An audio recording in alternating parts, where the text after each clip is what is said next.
Assalamualaikum jame barotro damang jabiu doa tutika karena salun nabi sunnah jarok kamu masyarakat mulia warehanu perempuan mulia akan mame.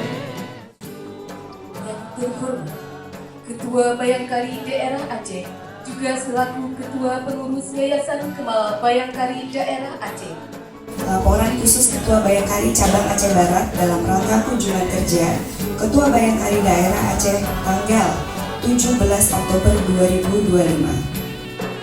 Kunjungan kerja ini selain bersilaturahmi juga sebagai fungsi kontrol sekaligus pembinaan unsur pemimpin di semua tingkat kepengurusan untuk membangun komunikasi Bayangkari di tingkat cabang dan